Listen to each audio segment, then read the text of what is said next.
Welcome student. आज इस video में मैं आप लोगों को रस के बारे में बताने वाला हूँ। ये वीडियो बहुत छोटी सी होने वाली है स्टूडेंट, और कुछ अगला पार्ट इसका मैं कल लेकर के आऊँगा। और आज बस इसका इंट्रोडक्शन ही चलेगा, ठीक है ना। कल रस के भाग और इसके कुछ प्रकार रहेंगे, ठीक है। चलिए आज देख लेते हैं। तो आज की वीडियो आप लोगों के सामने रस है, और रस देख रहे हैं रस क्या होता है। तो अभी मैं इसकी डेफिनेशन बताता हूँ। सबसे पहले आप लोग ये देख लीजिए कि रस होता क्या है, ठीक है। यहाँ पर अगर मैं बात करता हूँ तो रस जो है, रस का शाब्दिक अर्थ जो होता है वह आस्वाद करना, ठीक है ना। यानी रस का जो शाब्दिक अर्थ होता है, यहाँ पे देखिएगा, एक सेकेंड, यहाँ पे देखिएगा, रस का शाब्दिक अर्थ जो होता है आस्वाद, आनंद और क्या, चाव और स्वाद हो जाएगा, ठीक है। धातु या क्रिया, धातु या क्रिया जिसको हम कहते हैं श्री, ठीक है। इसकी धातु या क्रिया क्या होती है? श्री होती है। परिभाषा इसकी क्या होती है? तो परिभाषा की अगर मैं बात कर रहा हूँ तो परिभाषा हृदय में आनंद की अनुभूति, ठीक है ना। हृदय में आनंद की अनुभूति क्या कहलाता है? रस कहलाता है। पहली बात तो ये हो जाएगी कि हृदय में आनंद की अनुभूति ही रस कहलाता है। दूसरी बात अगर मैं बात कर रहा हूँ तो क्या हो जाएगा? किसी विषय, घटना, दृश्य, वास्तु, पदार्थ के बारे में सुनकर, देखकर, पढ़कर श्रोता, दर्शक, पाठक के हृदय में जो आनंद की अनुभूति होती है तो उसे हम रस कहते हैं, ठीक है ना। जो आनंद की अनुभूति होती है तो उसे हम क्या कहते हैं? रस कहते हैं। चलो आगे चलते हैं। तो आगे यहाँ समझ में बात आ रही होगी ना कि या तो छोटा सा डेफिनेशन आप लोग कह सकते हो कि हृदय में आनंद की अनुभूति रस कहलाता है। अथवा देखो कभी कभी क्वेश्चन में क्या करता है ना कि दे देता है हृदय में आनंद की अनुभूति को क्या कहते हैं? तो रस कहते हैं, ठीक है। किसी विषय, घटना, दृश्य, वस्तु, पदार्थ के बारे में सुनकर, देखकर, पढ़कर श्रोता या दर्शक या पाठक के हृदय में जो आनंद की अनुभूति होती है तो उसे हम क्या कहते हैं? रस कहते हैं, ठीक है। चलिए आगे चलते हैं। अगला अगर मैं बात करता हूँ तो रस के प्रतिपादक, प्रणोता, प्रवर्तक और जनक इसके कौन कहे जाते हैं?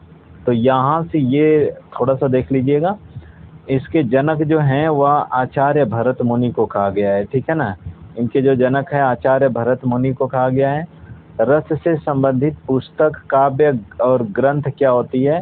तो यह नाट्य शास्त्र है।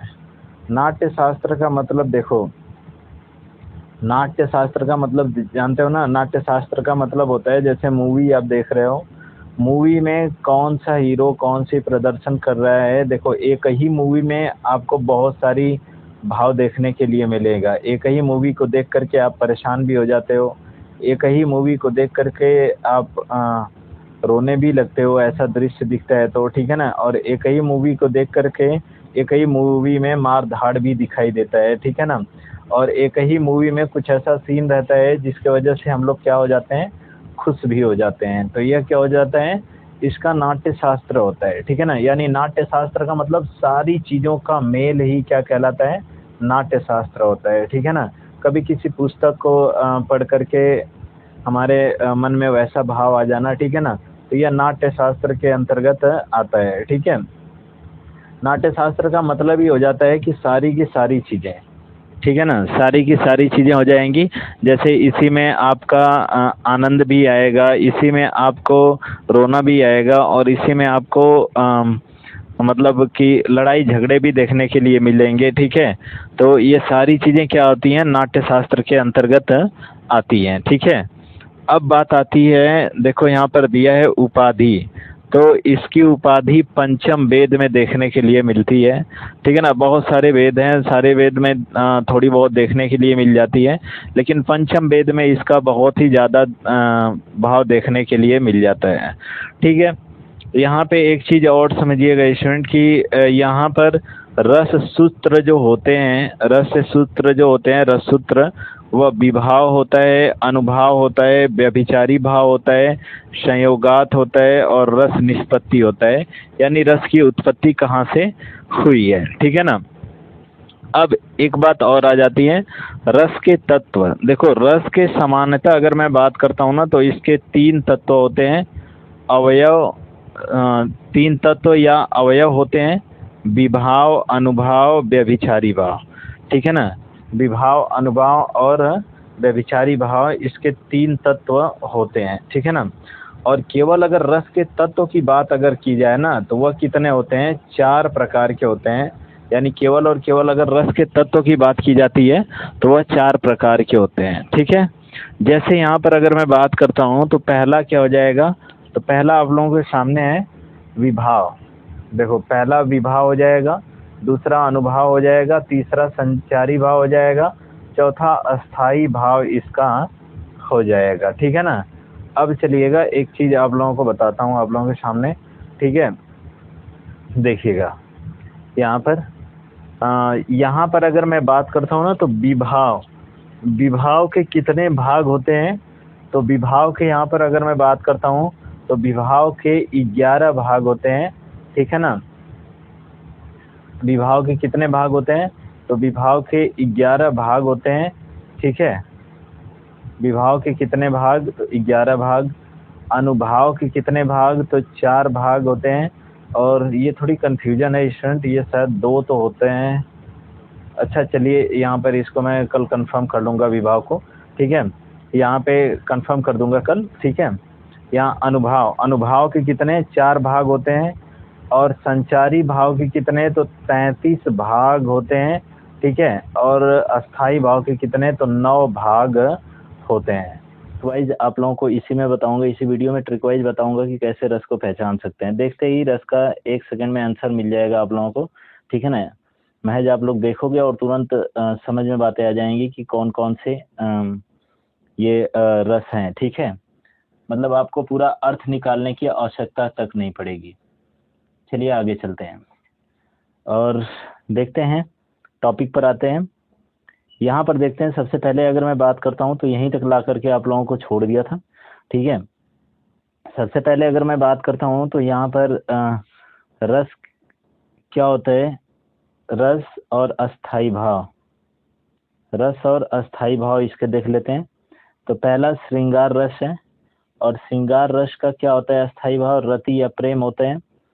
उसके बाद वीर रस है, वीर रस का अस्थाई भाव जो होता है उत्साह होता है। देखो, डेफिनेशन की बात मैं करता हूँ ना, तो डेफिनेशन एक तो बताऊंगा, बाकी सारी डेफिनेशन आप लोग अपने से बना सकते हो। ठीक है। देखिए, जैसे करुण रस है, करुण रस का यहाँ पे शोक या दुख हो जाएगा। हास्य रस है, हास्य रस का क्या हो जाएगा, हास हो जाएगा, जिसको हंसी कहते हैं। ठीक है। भयानक रस है, भय हो जाएगा, और इसको सामान्य भाषा में डर कहते हैं। क्लियर है। चलिए आगे बढ़ते हैं। और यहाँ पर देखिएगा, अच्छा हाँ, एक चीज हाई स्कूल और इंटर वालों के बिना पे बता रहा हूँ, इसका डेफिनेशन पूछता है उसमें, तो परिभाषा उसमें पूछता है, तो कैसे परिभाषा आप लोग दोगे। जैसे मान लीजिए कि श्रृंगार रस की परिभाषा देना है। ठीक है। तो जब विभाव, अनुभाव तथा संचारी भाव के संयोग से रति नामक अस्थाई भाव उत्पन्न होता है। ठीक है ना। रति नामक अस्थाई भाव उत्पन्न होता है तो उसे हम क्या कहते हैं, श्रृंगार रस कहते हैं। फिर से आप लोग लिख लीजिएगा। ठीक है ना। जब विभाव, अनुभाव तथा संचारी भाव के संयोग से रति नामक अस्थाई भाव उत्पन्न होता है तो उसे हम क्या कहते हैं, श्रृंगार रस कहते हैं। ठीक है। क्लियर है, समझ में आ गई योगी अब बात। ठीक है। इसी प्रकार से वीर रस का भी हो जाएगा। जब विभाव, अनुभाव तथा संचारी भाव के संयोग से उत्साह नामक अस्थाई भाव उत्पन्न होता है तो उसे हम क्या कहते हैं, उसे वीर रस कहते हैं। ठीक है ना। अच्छा, ये वाला जो इधर का हिस्सा लिखा हुआ हूँ ना, ये जो चीजें हैं ये सामान्य भाषा है आप लोगों के सामने। ठीक है ना। सामान्य भाषा, जैसे रति को प्रेम कहते हैं, उत्साह को जोश कहते हैं। ठीक है ना। शोक को दुख कहते हैं, हास को हंसी कहते हैं, भय को डर कहते हैं। ठीक है ना।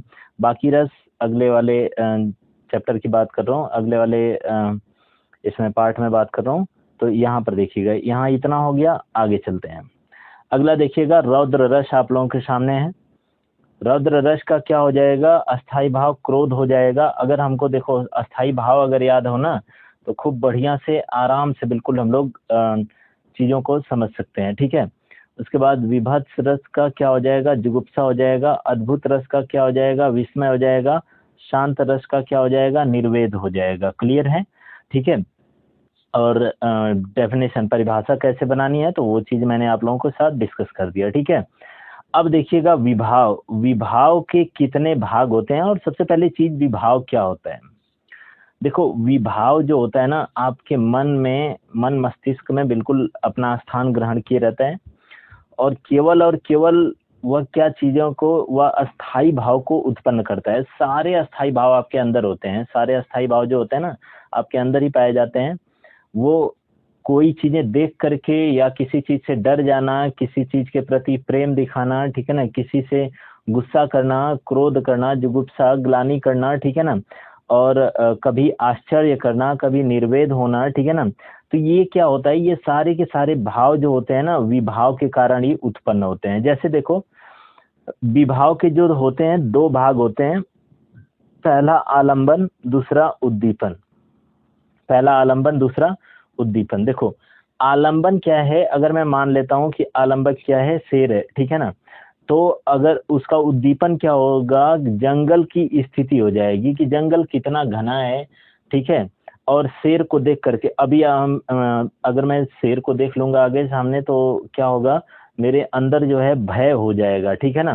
तो समझ में बात आ रही है ना, तो भय हो जाएगा, ठीक है।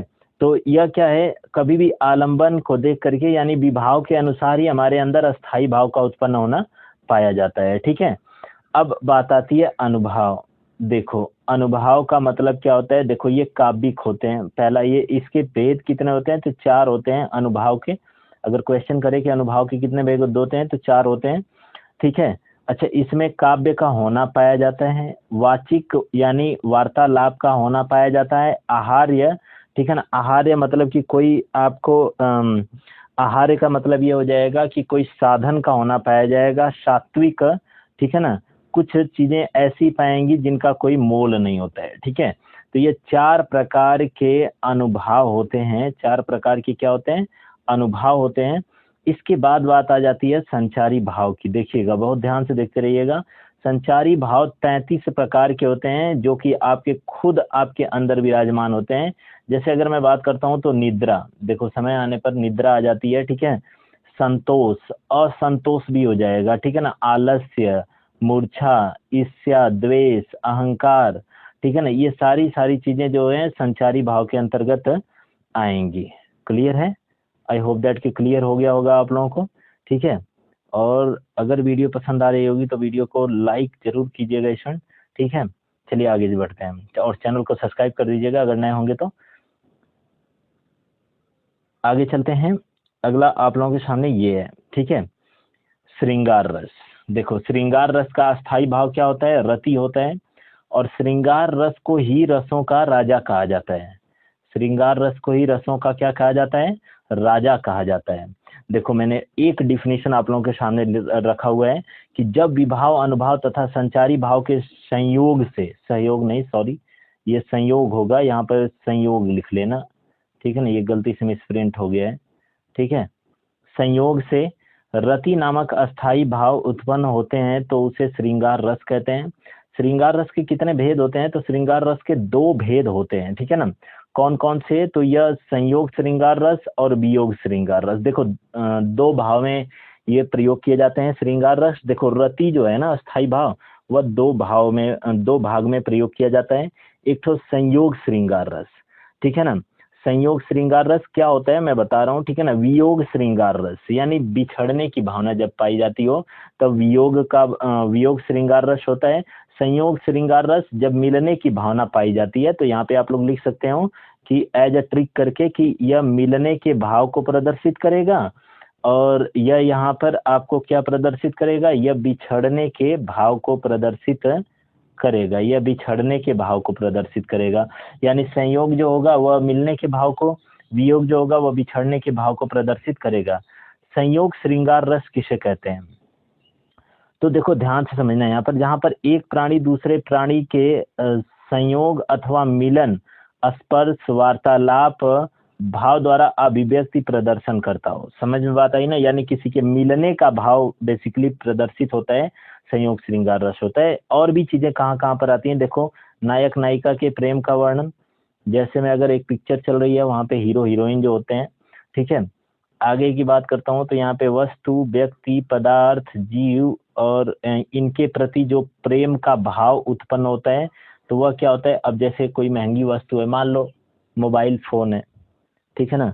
अगर 50,000 का मोबाइल फोन लिए हो, अब मान लो तुम्हारे हाथ से अभी मान लो यहाँ पे रख करके गए और फिर भूल गए उसको, तो दिमाग पे अगर बात नहीं चलेगी, यानी अगर मिलने की आशा रहेगी, तब तो क्या होगा कि यह संयोग श्रृंगार रस में आएगा।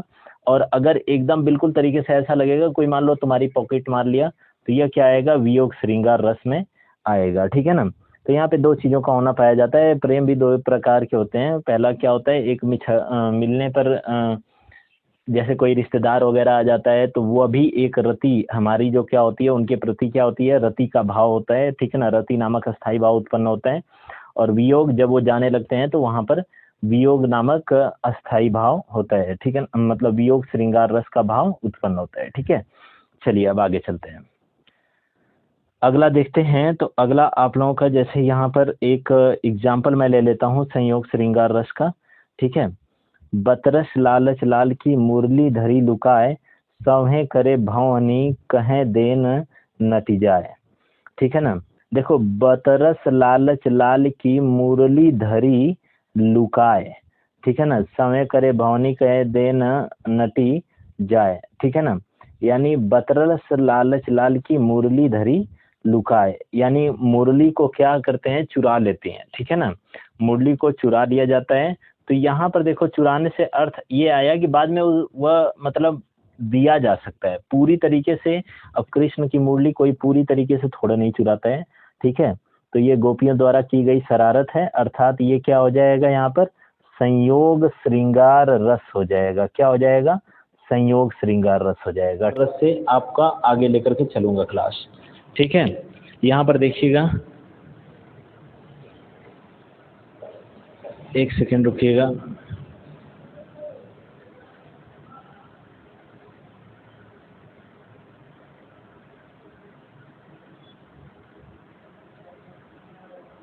चलिएगा, वियोग श्रृंगार रस से मैं लेकर के आप लोगों का आगे चलता हूँ, ठीक है। वो भाई का कॉल आने लगा था।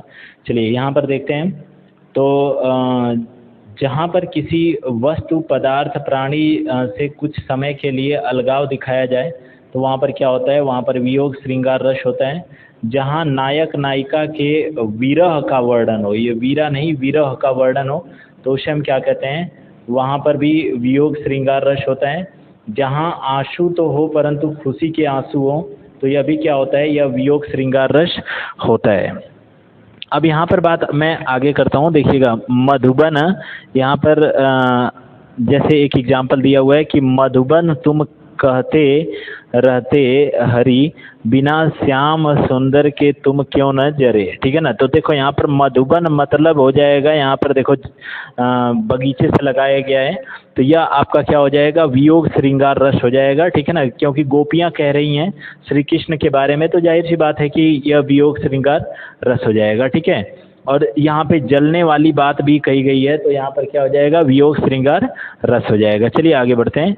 वीर रस, वीर रस का जो अस्थाई भाव होता है वह आपका क्या होता है, उत्साह होता है। वीर रस का जो अस्थाई भाव होता है वह क्या होता है, उत्साह होता है। यहाँ पर देखिएगा, देशभक्ति की भावना का होना, ठीक है ना। जैसे यहाँ पर देखेंगे तो आपका देशभक्ति की भावना का होना पाया जाएगा। दीन दुखियों की सहायता करना, ठीक है ना। अत्याचारों को रोकने के लिए शत्रु का दमन करना, अपमान के लिए बदला लेना, समाज राष्ट्र की उन्नति, ठीक है ना। जैसे यहाँ पर एक एग्जाम्पल दिया हुआ है, दो एग्जाम्पल दिए हुए हैं, ठीक है ना। जैसे देखिएगा, वीर तुम बढ़े चलो, धीर तुम बढ़े चलो, ठीक है। अब यहाँ पर अगर अगला मैं करता हूँ, अगला बात कर रहा हूँ। देखो, वीर, जैसे ही वीरता की बात की गई, इसका मतलब क्या है कि यह वीर रस है। यहाँ पर नन्हा मुन्ना राई हूँ, देश का सिपाही हूँ, ठीक है ना, डॉट डॉट डॉट, तो ये भी आपका क्या हो जाएगा, यह आपका वीर रस के अंतर्गत आएगा। चलिए आगे बढ़ते हैं। अगला दिया हुआ है करुण रस। देखिए करुण रस किसे कहते हैं, तो सबसे पहली चीज़ कि करुण रस, कुछ आवाज़ गूंज रही होगी स्टूडेंट, उसके लिए एक्सट्रीमली सॉरी, क्योंकि घर पे लाइट रह नहीं रही है तो दूसरी जगह मुझे वीडियो आज तो कई बार वीडियो ख़राब होने के बाद ये तीसरी बार मैं मतलब क्लास आप लोगों की मेंटेन करके फिर से रिकॉर्ड कर रहा हूँ। ठीक है, चलिए आगे बढ़ते हैं बात ना करते हुए, और चैनल को सब्सक्राइब कर दीजिएगा, वीडियो को लाइक कर दीजिएगा स्टूडेंट, क्योंकि अब इतनी मेहनत करने के बाद भी आप लोग मोटिवेट नहीं करते हो। वीडियो को कम से कम चैनल को सब्सक्राइब कर दिया कीजिए, वीडियो को लाइक कर दिया कीजिए।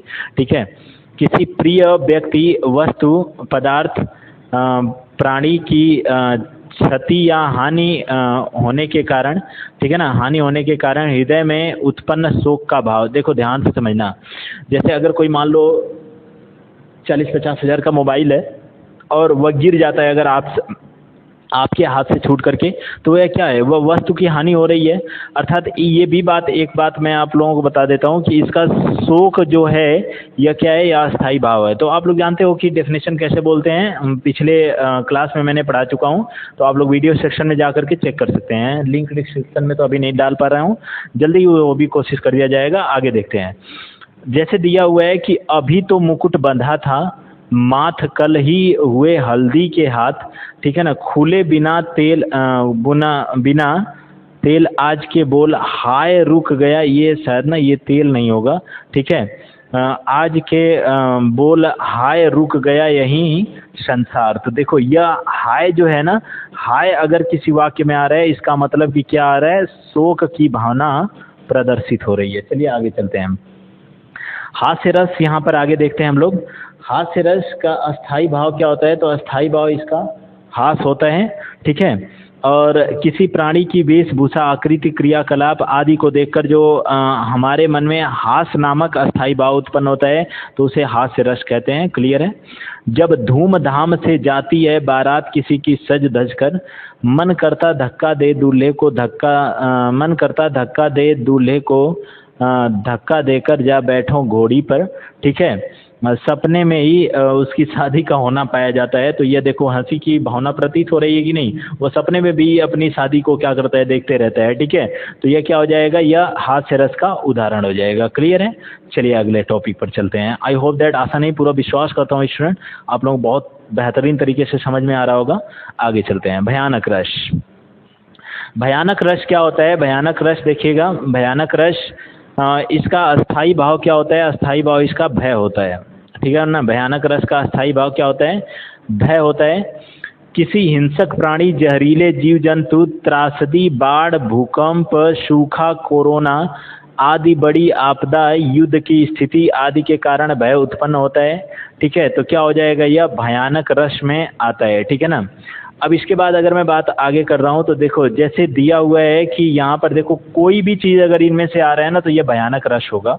सीधी सी बात है। ठीक है, जैसे दिया हुआ है कि एक और अजगर लखी, एक और मगराय।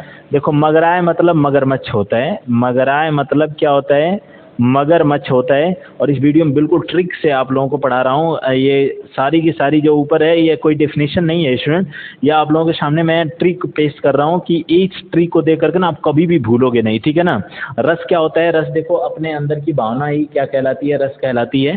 ठीक है, तो अगर मैं यहाँ पर बात करता हूँ तो रस जो होता है ना, वो अपने अंदर की भावना ही होती है। नॉर्मली जो भाव होता है, जैसे देखो बहुत सारे हमारे अंदर भाव पड़े होते हैं, अस्थाई भाव पड़े होते हैं, उसको प्रयोग में रख करके हम लोग क्या करते हैं, उसका इस्तेमाल करते हैं। ठीक है, तो यहाँ पर अगर मैं बात करता हूँ, जैसे ये दिया हुआ है कि एक और अजगर लखे, एक और मृगराय, और बिकल बटती बीच में परियो मूर्छा खाए। तो यह क्या हो जाएगा, यह भयानक रस का उदाहरण है आपके। ठीक है ना। रौद्र रस, जिसका अस्थाई भाव क्रोध होता है। ठीक है ना, रौद्र रस जिसका अस्थाई भाव क्रोध होता है। यहाँ पर आगे देखते हैं, जैसे देखेंगे तो यहाँ पर दिया हुआ है कि अपने सगे संबंधियों का अपमान होने के कारण या झूठा दोष आरोपण झूठे लांछन लगाने के कारण, जानबूझकर किसी के द्वारा हानि करने का कारण। अब ये चीज़ें अगर होती है ना एक मनुष्य के लाइफ में, तो उसको ऑटोमेटिक क्रोध का होना पाया जाता है, ठीक है ना। तो यह क्या हो जाएगा यहाँ पर रौद्र रस का होना पाया जाएगा, बहुत ही भयंकर तरीके से देखते हुए चलते हैं, ठीक है। यहाँ पर देखिए जाएगा जैसे दिया हुआ है कि कहा कैकेयी ने सक्रोध, दूर हो अरे निर्बोध, ठीक है ना।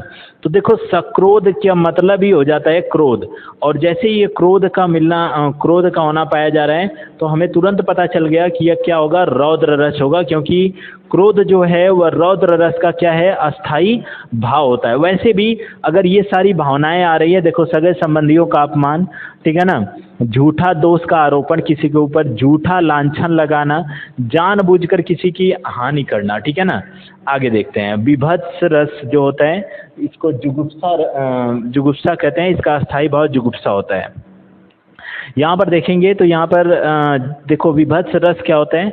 विभत्स रस अगर मैं बात करता हूँ तो देखो जैसे गला सड़ा, मतलब विभत्स का मतलब ही क्या होता है ना, अगर मैं बात करता हूँ तो घृणा होता है। विभत्स का मतलब ही क्या होता है, घृणा होता है।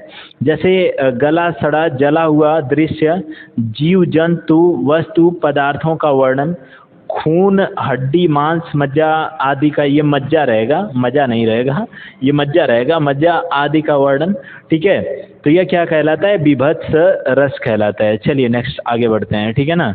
यहाँ पर आगे चलते हैं, जैसे दिया हुआ है कि सिर पर बैठो काग, कोई जानवर है, मरा पड़ा हुआ जानवर है, तो दिया हुआ है कि सिर पर बैठो काग, आंख दो खारत निकारत, गीत जांग को गीत नहीं होगा, ये गिद्ध होगा, ठीक है ना। यहाँ पर आप लोग लिख लीजिएगा, यह गिद्ध दिया हुआ है, ठीक है ना। गिद्ध जांग को खोद खोद कर मांस उपारत, ठीक है ना। यहाँ पर दिया हुआ है देखो, गिद्ध जांग को खोज कर मांस उपारत, वैसे भी नहीं समझ में आ रहा है ना, तो यह क्या हो जाएगा, ये मांस है, और मांस को देख करके ही आप बता सकते हो कि यह क्या है, यह आपका विभत्स रस है, ठीक है। अगला टॉपिक देखते हैं, तो अगला 8वां पार्ट, अद्भुत रस, जो जिसका स्थायी भाव विस्मय होता है, ठीक है ना।